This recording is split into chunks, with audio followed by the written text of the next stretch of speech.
ನಾನಿಲ್ಲಿ ಕುತ್ಕೊಂಡಿದ್ದು ಜೈಲು ಅಲ್ಲ ಅಂತ ಅನ್ಕೊಂಡಿದ್ದೀನಿ.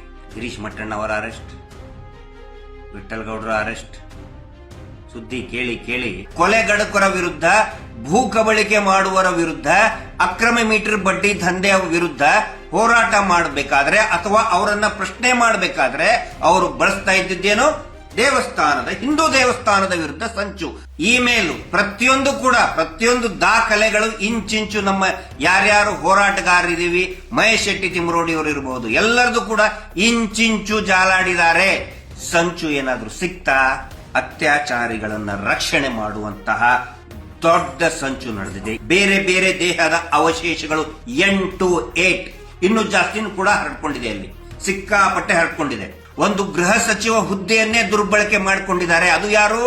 ನಾನು ಮಾತನಾಡುವ ಮಂಜುನಾಥ ಅನ್ನುವಂತ ವ್ಯಕ್ತಿ. ಎಷ್ಟು ಯೂಟ್ಯೂಬ್, ಸಮೀರ್ ಒಂದೇ ಅಲ್ಲ, ಎಷ್ಟು ಯೂಟ್ಯೂಬರ್ಗಳ ಮೇಲೆ, ಅಜಯ್ ಅಂಚನ್ ಮೇಲೆ, ಸಂಚಾರಿ ಸ್ಟುಡಿಯೋ ಮೇಲೆ, ಅದೆಷ್ಟು ಯೂಟ್ಯೂಬರ್ಗಳ ಮೇಲೆ ನೀವು ಕೇಸ್ ರಿಜಿಸ್ಟರ್ ಮಾಡಿದ್ರೆ? ಅಲ್ಲಿ ಗಲಾಟೆ ಮಾಡಬೇಕು, ಹೊಡೆದಾಟ ಆಗಬೇಕು, ನಮ್ಮನ್ನು ಪ್ರವೋಕ್ ಮಾಡಬೇಕು, ನಾವು ಒಂದು ಮಹೇಶ್ ಶೆಟ್ಟರು ಹುಡುಗರು ಕೂಡ ಹೊಡಿಬೇಕು, ರಕ್ತಪಾತ ಆಗಬೇಕು, SIT ನಿಲ್ಬೇಕು.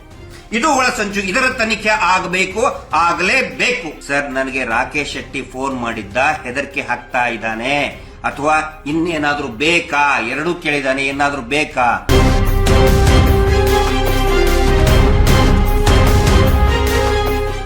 ನಾನಿಲ್ಲಿ ಕುತ್ಕೊಂಡಿದ್ದು ಜೈಲು ಅಲ್ಲ ಅಂತ ಅನ್ಕೊಂಡಿದ್ದೀನಿ.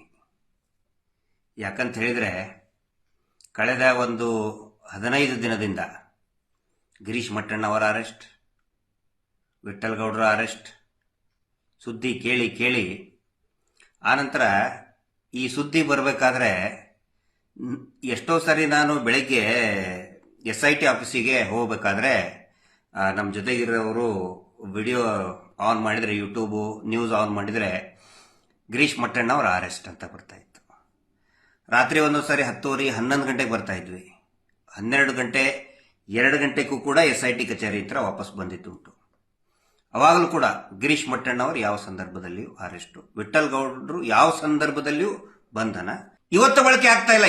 ಯಾವಾಗ ಆ ಧರ್ಮಸ್ಥಳದ ಕೊಲೆಗಡಕರ ವಿರುದ್ಧ, ಭೂ ಕಬಳಿಕೆ ಮಾಡುವರ ವಿರುದ್ಧ, ಅಕ್ರಮ ಮೀಟರ್ ಬಡ್ಡಿ ದಂಧೆಯ ವಿರುದ್ಧ ಹೋರಾಟ ಮಾಡಬೇಕಾದ್ರೆ ಅಥವಾ ಅವರನ್ನ ಪ್ರಶ್ನೆ ಮಾಡಬೇಕಾದ್ರೆ ಅವರು ಬಳಸ್ತಾ ಇದ್ದಿದ್ದೇನು? ದೇವಸ್ಥಾನದ, ಹಿಂದೂ ದೇವಸ್ಥಾನದ ವಿರುದ್ಧ ಸಂಚು. ಅವರು ಹಿಂದೂ ದೇವಸ್ಥಾನ ಅಂತ ಯಾವತ್ತಿಗೂ ಬರ್ಕೊಂಡಿಲ್ಲ. ಅವರು ಆನ್ ರೆಕಾರ್ಡ್ ಅವ್ರು ಬರ್ಕೊಂಡುದು ಇದು ಜೈನ್ ಇನ್ಸ್ಟಿಟ್ಯೂಟ್. ಸುಪ್ರೀಂ ಕೋರ್ಟಿಗೆ ಬರೆದು ಕೊಟ್ಟಿದ್ದು ಇಟ್ಸ್ ಅ ಜೈನ್ ಇನ್ಸ್ಟಿಟ್ಯೂಟ್ ಮತ್ತು ಇಲ್ಲಿ ಹಿಂದೂಗಳಿಗೆ ಪೂಜೆ ಮಾಡುವ ಹಕ್ಕು ಇಲ್ಲ ಅನ್ನೋದನ್ನೇ ಬರೆದು ಕೊಟ್ಟಂತವರು. ಅವರ ಮೇಲೆ ಅಪಪ್ರಚಾರ ಅಂದ್ರೆ ಏನು ಆರೋಪಗಳು ಬಂದಾಗ ಅಪಪ್ರಚಾರ, ಹಿಂದೂ ದೇವಸ್ಥಾನಕ್ಕೆ ಅಪಪ್ರಚಾರ, ಒಳಸಂಚು, ಷಡ್ಯಂತ್ರ. ಅದರ ಸಲುವಾಗಿ ನಾವೇ ಹೇಳ್ಕೊಂಡಿದ್ವಿ ತನಿಖೆ ಮಾಡಿ. 10 ದಿನದಿಂದ ನಿರಂತರವಾಗಿ ನಮ್ಮ ತನಿಖೆ, 10 ಅಲ್ಲ 15 ದಿನದಿಂದ ಜಯಂತ್ ಅವರು, ನಮ್ಗಿಂತ ಮುಂಚೆ ಜಯಂತ್ ಅವರು, ಅಭಿಷೇಕ್ ಅವರು, ಯೂಟ್ಯೂಬರ್ಸ್ಗಳದ್ದು ನಿರಂತರವಾಗಿ ತನಿಖೆ ನಡೆದಿದೆ.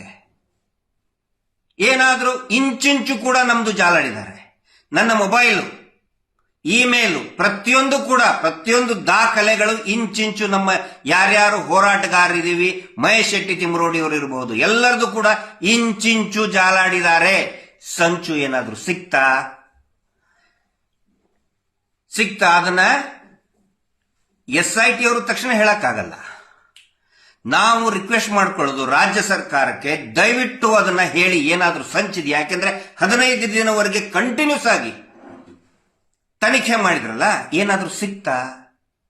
ಇಂಚಿಂಚು ತನಿಖೆ ಮಾಡಿದ್ರು, ಸಂಚು ಏನಾದ್ರೂ ಸಿಕ್ತಾ? ರಾಜ್ಯ ಸರ್ಕಾರ ಅದನ್ನ ಬಹಿರಂಗಗೊಳಿಸಬೇಕು ಅಂತ ನಾನು ವಿನಂತಿ ಮಾಡ್ಕೊಳ್ತಾ ಇದ್ದೇನೆ. ಯಾಕಂತ ಹೇಳಿದ್ರೆ ನಮಗೆ ನಂಬಿಕೆ ಇದೆ ಮಾನ್ಯ ಸಿದ್ದರಾಮಯ್ಯನವರ ಮೇಲೆ ಮತ್ತು ಮಾನ್ಯ ಗೃಹ ಸಚಿವರಾದಂತಹ G. ಪರಮೇಶ್ವರ್ ಅವರು ತುಂಬಾ ಗಟ್ಟಿ ಧ್ವನಿಯಲ್ಲಿ ವಿಧಾನಸಭೆಯ ಅಧಿವೇಶನದಲ್ಲಿ ಹೇಳಿದ್ರು, ಇಲ್ಲಿ ಏನಾದ್ರೂ ಸಂಚು ಇದ್ರೆ ಅಥವಾ ಧರ್ಮಸ್ಥಳದ ಸತ್ಯವನ್ನ ನಾನು ಬಹಿರಂಗ ಮಾಡ್ತೇನೆ ಅಂತ ಹೇಳಿ G. ಪರಮೇಶ್ವರ್ ಅವರು ಹೇಳಿದ್ರು. ಆ ಮಾತು ಕೇಳಿದ ಬಹಳ ಖುಷಿಯಾಗಿತ್ತು. ಈಗ ಸಮಯ ಬಂದಿದೆ, ಬೇಕಾದ್ರೆ ಇನ್ನೂ ತನಿಖೆ ಮಾಡಲಿ, ಮುಗಿದು ಬಿಡ್ತು ಅಂತ ನಾನು ಹೇಳಲ್ಲ, ನಾನು ಹೇಳಕ್ ಆಗಲ್ಲ. SIT ಅವರು SIT ಅಧಿಕಾರಿಗಳು ಸರ್ಕಾರಕ್ಕೆ, ಗೃಹ ಸಚಿವಾಲಯಕ್ಕೆ ಒಂದು ವರದಿಯನ್ನು ಕೊಟ್ಟ ಮೇಲೆ ದಯವಿಟ್ಟು ಅದನ್ನ ಸರ್ಕಾರ ಹೇಳಲೇಬೇಕು, ಸಾರ್ವಜನಿಕರ ಗಮನಕ್ಕೆ ತಂದು ಬರಲೇಬೇಕು. ನಾವು ಈಗ ಹೇಳಬಹುದು, ಆದ್ರೆ ನಾವು ಹೇಳಿದ್ದನ್ನು ನೀವು ಹೆಂಗ್ ನಂಬ್ತೀರಿ ಹೇಳಿ ಅಲ್ವಾ? ನಾವೇ ಬೆನ್ನಿಗೆ ಚಪ್ಪರಿಸ್ಕೊಳಕ್ ಹೋಗಲ್ಲ, ಚವಾಶ್ ಅಂತ ಹೇಳ್ಕೊಳಕ್ ಆಗಲ್ಲ. ನಾವು ಅದನ್ನ ನಂಬಕೋದಕ್ಕೂ ಆಗಲ್ಲ. ಅಧಿಕೃತವಾಗಿ ಸರ್ಕಾರವೇ ಅದನ್ನು ಹೇಳಬೇಕು ಅಂತ ನಾನು ಇಚ್ಛೆ ಪಡ್ತಾ ಇದ್ದೀನಿ. ಇದು ನಮ್ಮ ಅಭಿಪ್ರಾಯ. ಸಂಚು ಹಾಗಿದ್ರೆ ಸಂಚು ನಡೆದೇ ಇಲ್ವಾ? ಸಂಚೇ ಇಲ್ವಾ? ಷಡ್ಯಂತ್ರನೇ ಇಲ್ವಾ? ಖಂಡಿತ ಷಡ್ಯಂತ್ರ ಇದೆ, ಖಂಡಿತ ಸಂಚು ಇದೆ. ಯಾವ ಸಂಚು ಅಂತ ಹೇಳಿದ್ರೆ ಅತ್ಯಾಚಾರಿಗಳನ್ನ ರಕ್ಷಣೆ ಮಾಡುವಂತಹ ದೊಡ್ಡ ಸಂಚು ನಡೆದಿದೆ. ಈಗಲ್ಲ, ನಿರಂತರ 30 ವರ್ಷ 40 ವರ್ಷಗಳಿಂದ ಈ ಸಂಚು ನಡೀತಾನೆ ಬರ್ತಾ ಇದೆ. ಆ ಸಂಚು, ಆ ಒಳಸಂಚು, ಆ ಷಡ್ಯಂತ್ರ ಬಯಲಾಗಲೇಬೇಕು. ನಮ್ಮ ಆಗ್ರಹ, ನಮ್ಮ ಪ್ರತಿಪಾದನೆ ಇದು. ಈ ಅತ್ಯಾಚಾರಿಗಳನ್ನ ರಕ್ಷಣೆ ಮಾಡುವಂತ ಸಂಚು ಏನಿದೆಯಲ್ಲ ಅದು ಬಹಿರಂಗ ಆಗಬೇಕು. ಅದರಲ್ಲಿ ಎಲ್ಲರೂ ಇದ್ದಾರೆ. ಪ್ರಮುಖವಾಗಿ ರಾಜಕಾರಣಿಗಳು. ವಿಧಾನಸಭೆ ಅಧಿವೇಶನದಲ್ಲಿನೇ ಆರ್ ಅಶೋಕ್ ಅವರು ಹೇಳ್ತಾರೆ, ಇದು ಏನು ಬುರುಡೆ ಗ್ಯಾಂಗು. DK ಶಿವಕುಮಾರ್ ಹೇಳ್ತಾರೆ ಬುರುಡೆ ಗ್ಯಾಂಗು. ಈ ಬುರುಡೆ ಗ್ಯಾಂಗ್ ಅನ್ನೋರಿಗೆ ಒಂದು ಮಾತು ಹೇಳ್ತೇನೆ. ನಾ ಪ್ರಾರಂಭದಲ್ಲಿ ಏನ್ ಹೇಳಿದೆ ಅಂದ್ರೆ, ಇದು ಪಿತೃಪಕ್ಷ. ನಮ್ಮ ಹಿರಿಯರಿಗೆ, ಅನೇಕ ಹಿರಿಯರಿಗೆ, ಅವರ ಆತ್ಮಗಳಿಗೆ ಶಾಂತಿ ಸಿಗಲಿ ಅಂತ ಹೇಳಿ ನಾವು ಲೋಬಾನ ಹಾಕ್ತಿವಿ, ಧೂಪ ಹಾಕ್ತಿವಿ, ಎಡೆ ಇಡ್ತೀವಿ, ಬಾಡಿಡ್ತೀವಿ ಅಲ್ವಾ? ಆ ಬುರುಡೆ ಅಂದ್ರೆ ಏನು? ಪಾಪ ನೋವುಂಡು ಜೀವನ ಕಳೆದುಕೊಂಡಂತಹ ಆತ್ಮಗಳು. ಆ ನಂತರ ಬಂಗ್ಲೆಗುಡ್ಡೆಯಲ್ಲಿ ವಿಠ್ಠಲ್ ಗೌಡ್ರು ಗಮನಕ್ಕೆ ಬಂದು, ಆ ನಂತರ ಅದು SIT ಗಮನಕ್ಕೆ ಬಂದಿದ್ದು ಯಾವಾಗ? ಇದೇ ಪಿತೃಪಕ್ಷದಲ್ಲಿ. ಮೊನ್ನೆ ಪ್ರಕೃತಿ ಕೊಟ್ಟಂತ ಸಂದೇಶ ಇದು. ನಮ್ಮ ಹಿರಿಯರು, ಆ ಪಾಪ ನೊಂದಂತಹ ಆತ್ಮಗಳು ಕೊಟ್ಟಂತಹ ಸಂದೇಶ. ಒಂದೇ ದಿನದಲ್ಲಿ 8 ಅವಶೇಷಗಳು, 8 ಬೇರೆ ಬೇರೆ ದೇಹದ ಅವಶೇಷಗಳು, 8 ಇನ್ನೂ ಜಾಸ್ತಿನೂ ಕೂಡ ಹರಡ್ಕೊಂಡಿದೆ. ಅಲ್ಲಿ ಸಿಕ್ಕಾಪಟ್ಟೆ ಹರಡ್ಕೊಂಡಿದೆ ಒಂದೇ ದಿನದಲ್ಲಿ. ಅಂದ್ರೆ ಏನಿದರ ಅರ್ಥ? ಪ್ರಕೃತಿ ಒಂದು ಸಂದೇಶವನ್ನ ಕೊಟ್ಟಿದೆ. ಆ ನೊಂದಂತಹ ಆತ್ಮಗಳು ಪಿತೃಪಕ್ಷದಲ್ಲಿಯೇ ಒಂದು ಸಂದೇಶವನ್ನ ಕೊಟ್ಟಿವೆ.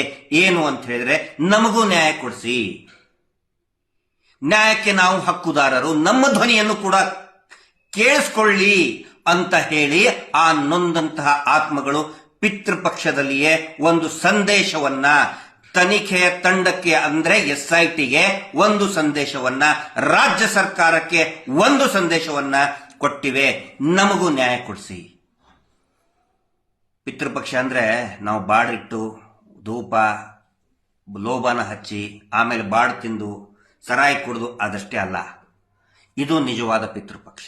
ಇದನ್ನ ಯಾರು ಬುರುಡೆ ಗ್ಯಾಂಗ್ ಅಂದ್ರಲ್ಲ, ಆರ್ ಅಶೋಕ್ ಅವರು, DK ಶಿವಕುಮಾರ್ ಅವರು, ಇನ್ನು ಅನೇಕ ಟ್ರೋಲ್ ಪೇಜ್ಗಳಲ್ಲಿ ಕೆಟ್ಟದಾಗಿ ಬೈದ್ರಲ್ಲ, ದಯವಿಟ್ಟು ಆ ನೊಂದಂತಹ ಆತ್ಮಗಳಿಗೆ ನೀವು ಇನ್ಸಲ್ಟ್ ಮಾಡ್ತಾ ಇದ್ದೀರಿ.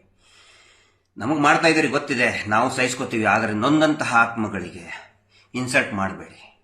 ಆರ್ ಅಶೋಕ್ ಅವ್ರು ಏನ್ ಹೇಳ್ತಾ ಇದ್ರು? ಹಸಿ ಸುಳ್ಳು. ಮೊನ್ನೆ ಒಂದು TV ಚಾನೆಲ್, ಬಹುಶಃ ಆರ್ ಕನ್ನಡದಲ್ಲಿ ಆರ್ ಅಶೋಕ್ ಅವ್ರು ಹೇಳ್ತಾ ಇದ್ರು, ಹಸಿ ಸುಳ್ಳುಗಳನ್ನು ಹೇಳಿದ್ದಾರೆ ಆರ್ ಅಶೋಕ್ ಅವರು. ವಿರೋಧ ಪಕ್ಷದ ನಾಯಕರು, ಸನ್ಮಾನ್ಯ ವಿರೋಧ ಪಕ್ಷದ ನಾಯಕರಾದಂತ ಆರ್ ಅಶೋಕ್ ಅವರು ಏನು ಸುಳ್ಳು ಹೇಳ್ತಾರೆ ಅಂತ ಹೇಳಿದ್ರೆ, ಅದೇ ಸಂಚು. ಇದರಲ್ಲಿ ಅತ್ಯಾಚಾರಿಗಳನ್ನ ಉಳಿಸಿಕೊಳ್ಳುವಂತ ಸಂಚು ಯಾವುದು? ಮೊದಲನೇದಾಗಿ ಆ ಆರ್ ಕನ್ನಡ ಚಾನೆಲ್ನಲ್ಲಿ ತುಂಬಾ ಚೆನ್ನಾಗಿ ಆ ಆಂಕರ್ ಪ್ರಶ್ನೆ ಮಾಡ್ತಾರೆ. ಪ್ರಶ್ನೆ ಮಾಡಿದಾಗ ಸ್ವತಃ ವೀರೇಂದ್ರ ಹೆಗಡೆ ಅವರೇ ನಿಮಗೆ ಕಾಲ್ ಮಾಡಿದ್ರಂತೆ, ಹೌದಾ ಅಂತ ಕೇಳಿದ್ರೆ, ನೋ, ನೆವರ್ ಅಂತ ಹೇಳ್ತಾರೆ.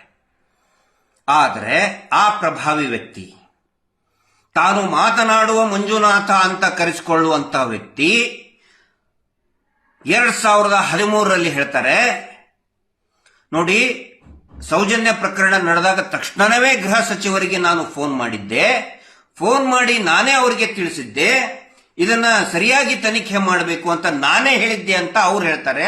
ಆದರೆ ಆರ್ ಅಶೋಕ್ ಅವರು ಮೊನ್ನೆ ಆರ್ ಕನ್ನಡ ಚಾನೆಲ್ ನಲ್ಲಿ ನೋ, ನೆವರ್, ನನಗೆ ಕಾಲೇ ಮಾಡಿಲ್ಲ ಅಂತ ಹೇಳ್ತಾರೆ. ಏನು ಆ ಪ್ರಭಾವಿಗಳು ಹೇಳಿಕೆ ಕೊಟ್ರಲ್ಲ, ಬರೀ ಅಷ್ಟೇ ಹೇಳಿಲ್ಲ ಅವರು, ಆರ್ ಅಶೋಕ್ ಅವರಿಗೆ ಫೋನ್ ಮಾಡಿದ್ದೆ ಅಂತ ಇಷ್ಟೇ ಹೇಳಿಲ್ಲ. ಅದರ ಜೊತೆಗೆ ಅದರ ಹಿಂದೆ ನೀವು ಗಮನಿಸಿ, ಆ ಪೂರ್ತಿ ವಿಡಿಯೋನ ಗಮನಿಸಿ. ಅದರಲ್ಲಿ ಹೇಳಿದ್ದಾರೆ, ಈ ತರ ಒಂದು ಇದನ್ನ ಹಿಡ್ಕೊಂಡು, ಏನೋ ಕಲರ್ ಜೆರಾಕ್ಸ್ ಪ್ರಿಂಟ್ಔಟ್ ಹಿಡ್ಕೊಂಡು, ನಮ್ಮ ಮಗು ಅಮೆರಿಕಾದಲ್ಲಿ ಇತ್ತು, ಇಲ್ಲಿ ಇರಲೇ ಇಲ್ಲ, ನಮ್ಮ ಮಗು ಅಮೆರಿಕಾದಲ್ಲಿ ಇತ್ತು ಅಂತ ಹೇಳಿದ್ದಾರೆ. ಹಂಗಿದ್ರೆ ಅದು ಕೂಡ ಸುಳ್ಳೆ ಅಲ್ವಾ? ಇಲ್ಲಿ ಸ್ವತಃ ಆರ್ ಅಶೋಕ್ ಹೇಳ್ತಿದ್ರೆ ನನಗೆ ಕಾಲೇ ಮಾಡಿಲ್ಲ ಅಂತ ಹೇಳ್ತಾರೆ ಅವರು. ಅಂದ್ರೆ ನಮ್ಮ ಮಗು ಅಮೆರಿಕಾದಲ್ಲಿ ಇತ್ತು ಅಂತ ಹೇಳಿದ್ದು ಕೂಡ ಸುಳ್ಳು ಅಂತ ಸಾರ್ವಜನಿಕರಾಗಿ ನಾವು ಭಾವಿಸಬೇಕಲ್ವಾ? ಯಾಕಂದ್ರೆ ಇಲ್ಲಿ ಆರೋಪ ಇದ್ದಿದ್ದು ಆ ಮಗು ಮೇಲೆ ಇಷ್ಟೇ ಅಲ್ಲ, ಮಗುವಿನ ಅಣ್ಣನ ಮೇಲೇನೂ ಇದೆ, ಆ ಮಗುವಿನ ಅಪ್ಪನ ಮೇಲೇನೂ ಇದೆ, ಅವರ ದೊಡ್ಡಪ್ಪ ಏನು ಬಡ್ಡಿ ಪೂಜ್ಯರು ಅಂತ ಖ್ಯಾತಿ ವ್ಯಕ್ತರಿದ್ದಾರೆ ಅವ್ರ ಮೇಲೂ ಇದೆ. ಎಲ್ಲರೂ ಸೇರೆ ಸೌಜನ್ಯಾಳ ಅತ್ಯಾಚಾರದಲ್ಲಿ ಅವರೆಲ್ಲರೂ ಕೂಡ ಒಂದಿಲ್ಲ ಒಂದು ರೀತಿಯಲ್ಲಿ ಭಾಗಿಯಾಗಿದ್ದಾರೆ ಅನ್ನುವಂಥದ್ದು ಎಲ್ಲರಿಗೂ ಕೂಡ ಗೊತ್ತಿದೆ ಸ್ವಾಮಿ. ಅವರನ್ನ ರಕ್ಷಣೆ ಮಾಡುವುದಿದೆಯಲ್ಲ, ಆರ್ ಅಶೋಕ್ ಅಂತ ವಿರೋಧ ಪಕ್ಷದ ನಾಯಕರು, ಅದು ಸಂಚು ನುಡಿತಾ ಇರೋದು. ಆ ನಂತರ ಸುರೇಶ್ ಕುಮಾರ್ ಅವರು ಉತ್ತರ ಕೊಡಬೇಕು. ಯಾಕಂದ್ರೆ ಬಹಳ ಪ್ರಜ್ಞಾವಂತರು ಅಂತ ಹೆಸರು ಮಾಡ್ಕೊಂಡವರು ಸುರೇಶ್ ಕುಮಾರ್ ಅವರು ಇರ್ಬೋದು, ಆರ್ ಅಶೋಕ್ ಅವರು ಇರ್ಬೋದು, ಡಿ ಕೆ ಶಿವಕುಮಾರ್ ಅವರು ಇರ್ಬೋದು. ಅರೆ ಯಾವುದು ಮಹೇಶ್ ಶೆಟ್ಟಿ ತಿಮ್ರೋಡಿ ಅವರದು 2 ವರ್ಷದ್ದು ಒಂದು ವಿಡಿಯೋ, ಅದು forged morphed video, morphed cut edit paste ಮಾಡಿದಂತ ವಿಡಿಯೋನ ಇಟ್ಕೊಂಡು, ಅಯ್ಯೋ ಮುಖ್ಯಮಂತ್ರಿಗಳಿಗೆ ಹಿಂಗ ಅಂದ್ಬಿಟ್ರು, ಮುಖ್ಯಮಂತ್ರಿಗಳಿಗೆ ಹಂಗ್ ಬಂದ್ಬಿಟ್ರು, ಅರೆಸ್ಟ್ ಮಾಡಿ ಏನ್ ಮಾಡ್ತಾ ಇದ್ರಿ ಮುಖ್ಯಮಂತ್ರಿಗಳು ವಿಧಾನಸಭೆಯಲ್ಲಿ ಕೇಳಿದವರು. ಇಲ್ಲಿ ಧರ್ಮಸ್ಥಳ ಗ್ರಾಮದ ಪ್ರಭಾವಿ ವ್ಯಕ್ತಿ ಏನೋ ಮಾನ್ಯ ಗೃಹ ಸಚಿವರ ಪದವನ್ನೇ ದುರ್ಬಳಕೆ ಮಾಡ್ಕೊಂಡ್ರಲ್ಲ, ಯಾರಿಗೂ ಏನಿಸ್ತಾ ಇಲ್ವಾ? ಆರ್ ಅಶೋಕ್ ಅವರೇ ಸ್ವತಃ ನೀವೇ ಗೃಹ ಸಚಿವರಿದ್ದವರು, ನಿಮ್ಮ ಹೆಸರು ಅಷ್ಟೇ ಅಲ್ಲ, ನಿಮ್ಮ ಪದನಾಮವನ್ನ ಹೋಮ್ ಮಿನಿಸ್ಟರ್ ಅನ್ನುವಂತ ಒಂದು ಅತಿ ಮುಖ್ಯ ಪದನಾಮವನ್ನ ಈ ಏನು ಪ್ರಭಾವಿಗಳು, ನೀವೇನು ಶ್ರೀಗಳು, ನಡೆದಾಡುವ ದೇವರು ಅಂತ ನೀವು ಕರಿತೀರಲ್ಲ, ದುರ್ಬಳಕೆ ಮಾಡ್ಕೊಂಡ್ರಲ್ಲ, ಅದ್ರ ಬಗ್ಗೆ ಮಾತಾಡ್ಬೇಕಲ್ವಾ? ಯಾಕೆ ಮಾತಾಡ್ತಾ ಇಲ್ಲ? ಒಂದು ಗೃಹ ಸಚಿವ ಹುದ್ದೆಯನ್ನೇ ದುರ್ಬಳಕೆ ಮಾಡಿಕೊಂಡಿದ್ದಾರೆ. ಅದು ಯಾರು? ನಾನು ಮಾತನಾಡುವ ಮಂಜುನಾಥ ಅನ್ನುವಂತ ವ್ಯಕ್ತಿ. ಮಂಜುನಾಥ ರೀ ನಮ್ಮ ದೇವರು, ನಮ್ಮ ದೇವರನ್ನ ಬಳಕೆ ಮಾಡ್ಕೊಳ್ತಾ ಇದ್ದಲ್ರಿ ಅವರು. ನಮ್ಮ ಹಿಂದೂಗಳಿಗೆ ಮತ್ತು ಮಂಜುನಾಥನನ್ನ ನಂಬದವರಿಗೆ ದ್ರೋಹ ಅಲ್ವಾ? ಸಮೀರ್ ಮಾತಾಡಿದ್ದು ಸಾರ್ವಜನಿಕರಿಗೆ ಮಿಸ್ಗೈಡ್ ಮಾಡ್ತಾ ಇದ್ದಾರೆ ಅಂತ ಹೇಳಿ ಮಂಗಳೂರಿನ ಜಿಲ್ಲಾ SP ಅವರು, ಧರ್ಮಸ್ಥಳದ police station SHO, Belthangady circle inspector ಸಾರ್ವಜನಿಕರಿಗೆ ತಪ್ಪು ಮಾಹಿತಿ ಕೊಡ್ತಾ ಇದ್ದಾರೆ ಅಂತೇಳಿ ಸಮೀರ್ ಮೇಲೆ ಸೋಮೋಟೋ ಮಾಡ್ಕೊಂಡ್ರಲ್ಲ, ಯಾಕೆ ಈ ಪ್ರಭಾವಿ ವ್ಯಕ್ತಿಯ ಮೇಲೆ ಸುಳ್ಳು ಹೇಳಿದಂತಹ ಗೃಹ ಸಚಿವರನ್ನೇ ನಾನು ಮಾತಾಡಿದೆ ಅಂತ ಸುಳ್ಳು ಹೇಳಿದಂತಹ ವ್ಯಕ್ತಿಯ ಮೇಲೆ ಯಾಕೆ ಸೋಮೋಟೋ ಕೇಸಿಲ್ಲ? ಈ ಪ್ರಶ್ನೆಗೆ ಉತ್ತರ ಕೊಡಬೇಕು. ಹೋರಾಟಗಾರರಿಗೊಂದು ಕಾನೂನು, ಅತ್ಯಾಚಾರಿಗಳಿಗೊಂದು ಕಾನೂನಾ? ಪ್ರಭಾವಿಗಳಿಗೊಂದು ಕಾನೂನು, ಜನಸಾಮಾನ್ಯರಿಗೆ ಯೂಟ್ಯೂಬರ್ ಸಮೀರ್ಗೊಂದು ಕಾನೂನಾ? ಎಷ್ಟು ಯೂಟ್ಯೂಬ್, ಸಮೀರ್ ಒಂದೇ ಅಲ್ಲ, ಎಷ್ಟು ಯೂಟ್ಯೂಬರ್ಗಳ ಮೇಲೆ, ಅಜಯ್ ಅಂಚನ್ ಮೇಲೆ, ಸಂಚಾರಿ ಸ್ಟುಡಿಯೋ ಮೇಲೆ, ಅದೆಷ್ಟು ಯೂಟ್ಯೂಬರ್ಗಳ ಮೇಲೆ ನೀವು ಕೇಸ್ ರಿಜಿಸ್ಟರ್ ಮಾಡಿದ್ರಿ? ಅಂದ್ರೆ ಪ್ರಶ್ನೆ ಮಾಡತಕ್ಕಂತಹ ಯೂಟ್ಯೂಬರ್ ಮೇಲೆ ಇಮಿಡಿಯೇಟ್ ಆಗಿ ಕೇಸ್ ರಿಜಿಸ್ಟರ್ ಮಾಡಿಬಿಡುದು. ಆದ್ರೆ ಈ ವ್ಯಕ್ತಿ ನಕಲಿ ದೇವಮಾನವ 420 ಗೃಹ ಸಚಿವರ ಪದನಾಮವನ್ನೇ ದುರ್ಬಳಕೆ ಮಾಡ್ಕೊಂಡ್ಬಿಟ್ನಲ್ಲ, ಅವನ ಮೇಲೆ, ಆ ವ್ಯಕ್ತಿಯ ಮೇಲೆ ಯಾಕೆ ಕೇಸ್ ಇಲ್ಲ ಅನ್ನೋದನ್ನ ನಾನು ಕೇಳ್ತಾ ಇದ್ದೇನೆ. ಇದು ಒಳಸಂಚು. ಅತ್ಯಾಚಾರಿಗಳನ್ನ ರಕ್ಷಣೆ ಮಾಡ್ತಾ ಇರೋದೇ ಒಂದು ದೊಡ್ಡ ಒಳಸಂಚು. ಇತ್ತೀಚೆಗೆ ನೋಡಿದೇವಲ್ಲ, ಯಾವನೋ ಕುಡುಕ ಸುಮಂತ್ ಅಂತ ಹೇಳಿ ನನ್ನ ಆಡಿಯೋ ಕೇಳಿದೆ, ಒಂದಿಷ್ಟು 4 ಜನ ಯೂಟ್ಯೂಬರ್ನ ಕೊಂದು ಹಾಕ್ಬೇಕಂತೆ. ಇದು ಗೊತ್ತಿರುವುದೇ ನಮಗೆ, ಅದನ್ನ ಅವನು ರಿವೀಲ್ ಮಾಡಿದಾನೆ, ಇದು ನಮಗೆಲ್ಲ ಗೊತ್ತಿದೆ. ಅಲ್ಲಿ ಗಲಾಟೆ ಮಾಡಬೇಕು, ಹೊಡೆದಾಟ ಆಗಬೇಕು, ನಮ್ಮನ್ನು ಪ್ರವೋಕ್ ಮಾಡಬೇಕು, ನಾವು ಒಂದು ಮಹೇಶ್ ಶೆಟ್ಟರು ಹುಡುಗರು ಕೂಡ ಹೊಡಿಬೇಕು, ರಕ್ತಪಾತ ಆಗಬೇಕು, SIT ನಿಲ್ಬೇಕು. ಇದು ಒಳಸಂಚು. ಇದರ ತನಿಖೆ ಆಗಬೇಕು, ಆಗಲೇಬೇಕು. ಬುರುಡೆ ಗ್ಯಾಂಗ್ ಅಂತೆ, ಯಾವ್ಯಾರು ಬುರುಡೆ ಗ್ಯಾಂಗ್ ಅಂತಿದ್ದಾರೆ ಅವರೆಲ್ಲರ ತನಿಖೆ ಆಗುವವರೆಗೆ ನಾನು ಸುಮ್ಮನೆ ಕೂತ್ಕೊಳ್ಳಲ್ಲ. ಈಗಾಗಲೇ ಹೈಕೋರ್ಟಿನ ಮೆಟ್ಟಲೇರಿದೆ, ಸುಪ್ರೀಂ ಕೋರ್ಟಿನ ಮೆಟ್ಟಲು ಕೂಡ ಏರಾಗಿದೆ. ನಾವು ಯಾರನ್ನು ಕೂಡ ಸುಮ್ಮನೆ ಬಿಟ್ಕೊಳ್ಳಲ್ಲ.